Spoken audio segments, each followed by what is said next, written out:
Welcome back to my channel. I'm here with another Raw and Smackdown review. So like, comment, and subscribe, and let's get to it. We had opened up the show. Well, first we would see Sami Zayn arrive, and then he would talk to Cody Rhodes. He would say how he knows Cody Rhodes thinks he's going to win. And Cody would say he was coming to say good luck, but Sami already told him everything that's going to happen.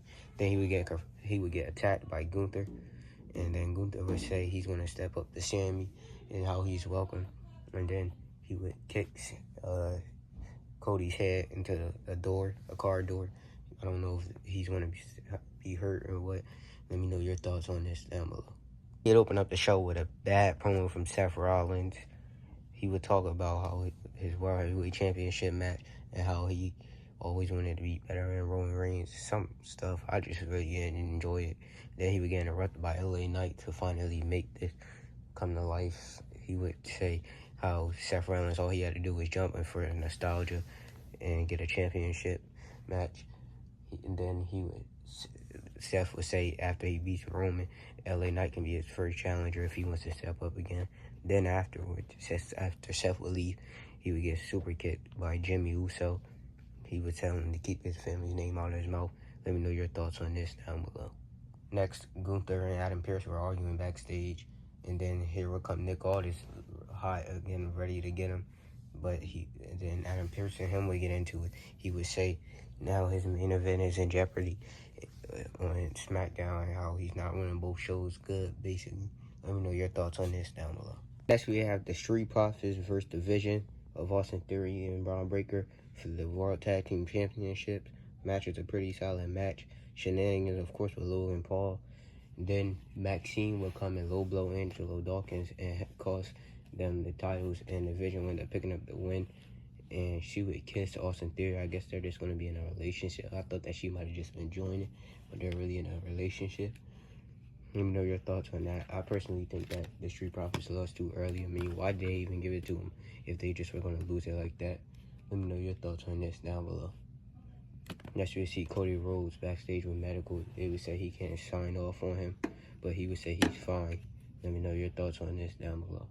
Oh, I forgot to mention, before the match, Paul Heyman would give him an ultimatum to come back with something in return. Then next, after the match, we would see a backstage segment, the Vision walking out, and then Paul would say that's his first step. And he would say at least somebody accomplished something. And then he was talking to Maxine Dupree.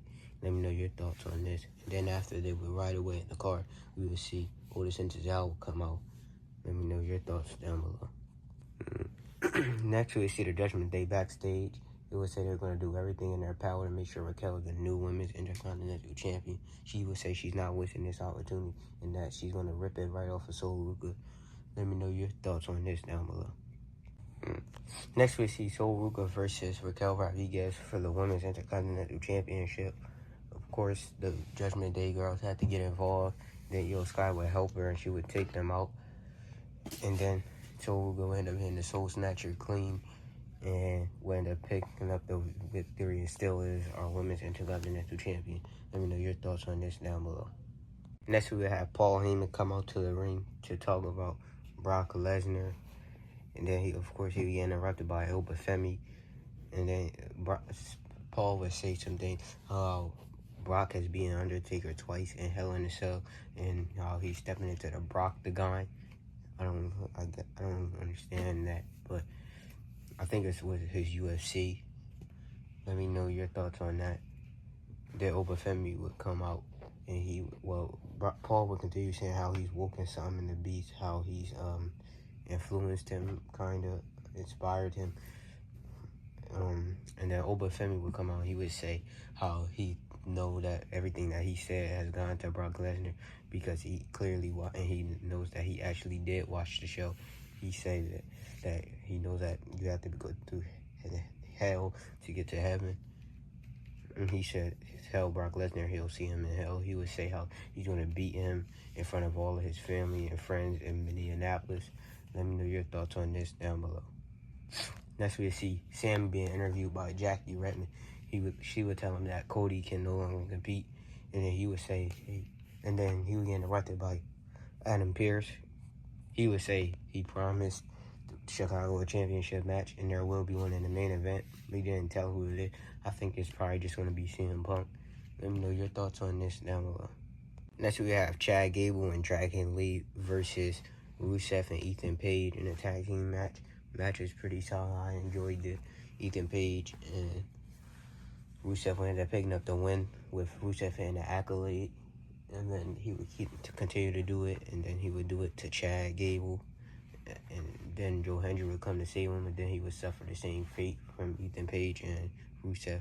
Let me know your thoughts on this down below. Next, we would see Jimmy Uso backstage while getting ready to leave the building. He would be interviewed by Jackie Redmond. He would say it's time for him to step up for the bloodline. And he'll see Solo on Smackdown. Then LA Knight will come and look like he was ready to get into it. And then he would get attacked by Jacob Fatu. Let me know your thoughts on this down below. And in the main event, we have CM Punk return to take on Sami Zayn for the WWE Championship. He would end up picking up the win, and he is our new WWE Undisputed Champion. It was a solid match. I enjoyed the match. I personally don't think Sami should have lost it that quick. At that point, I think he just should have had a longer reign. But let me know your thoughts on this down below. Overall, I thought Raw was a good show this week. I give it like an 8 out of 10. Let me know your thoughts on this down below. We had opened up the show, Smackdown. Nick Aldis would say that he's now officially back to being the GM of Smackdown. Then here would come CM Punk, and he would talk about being champion. He would say he'll be defending the title on the weekly shows. He said called out Sami Zayn, Finn Balor, Damian Priest, Gunther, Trick Williams, and then he would get interrupted by Cody Rhodes. And then, of course, they would get to it, and then it would be a match made official for SummerSlam. No Sami interruption, no Gunther interruption. Let me know your thoughts on this down below. Next, we will see Finn Balor versus Tama Tonga with Tama Tonga by his side.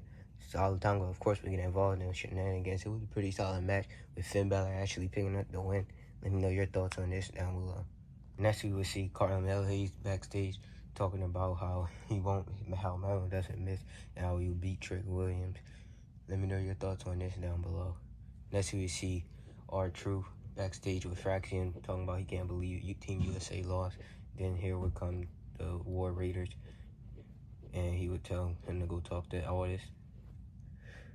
And then Jimmy Uso and Jacob would say, can they have a moment with Truth looking for Solo? Jimmy would ask, and Truth would say he's babysitting.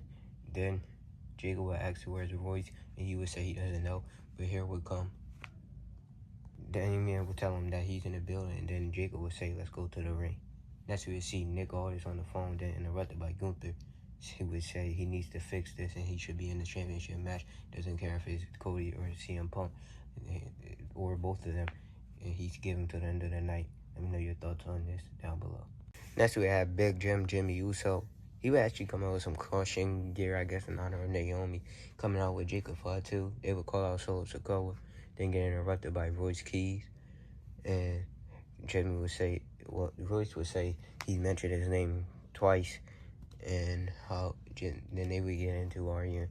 Then he would say they had family fight, and he wished he had family that he could hug. And for 14 years, Jacob has been his family. He has had no family. And then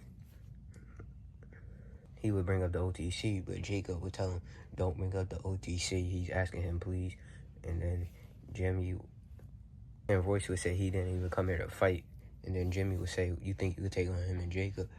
Jacob would say, me? Jimmy, you're on your own. And then he would ask Aldis to get a ref out here and make it official. Him versus Royce Keys. And then he would look to attack Royce, but Royce would get the upper hand on him, send him to the outside. Let me know your thoughts on this down below.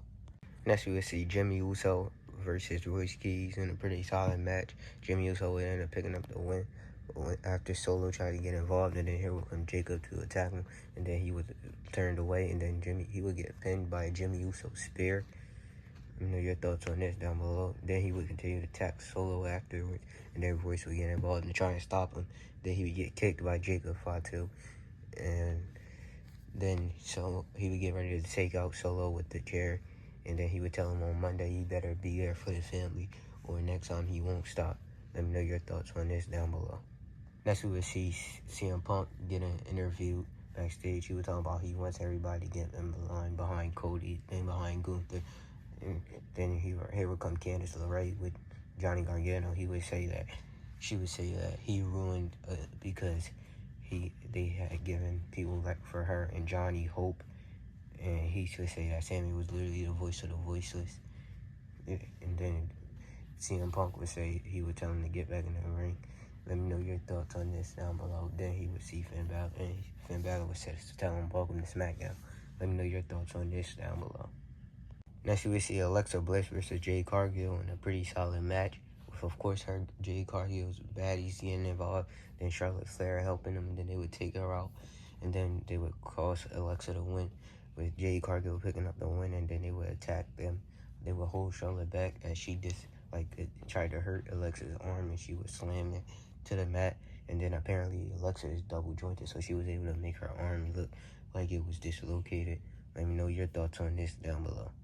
Next, we see Trick Williams backstage looking for his title. He thought it was Ricky Saints, and he was going to go find him. But then the Bolton and Lil Yachty would say he may have overstepped, but he got him a legacy title. And it was the white fur edition of the United States Championship. Let me know your thoughts on this down below. Next, we would see Carmelo Hayes versus Trick Williams with Lil Yachty. Not for the United States Championship, but just a regular match. The match was a good match. It was a really solid match. I really was enjoying the action between these two. Then Baron Corbin, to my surprise, I really didn't think he was going to be there tonight. He would just end the match in a no contest, and he would attack both of them and lay them both out. Let me know your thoughts on Baron Corbin returning. In the main event, we would see Gunther come out and call out Nick Aldis. Nick Aldis would tell him that at Madison Square Garden, Saturday night's main event, it will be CM Punk and Cody Rhodes versus him and Sami Zayn. And then he didn't like that answer, so he would attack Nick Aldis. He would put him in several sleeper holds. Nick Aldis was knocked out cold. They have to be setting up this match. And then finally, right at the end of the show, Cody Rhodes would come out, and then the show would go off. Let me know your thoughts on that down below.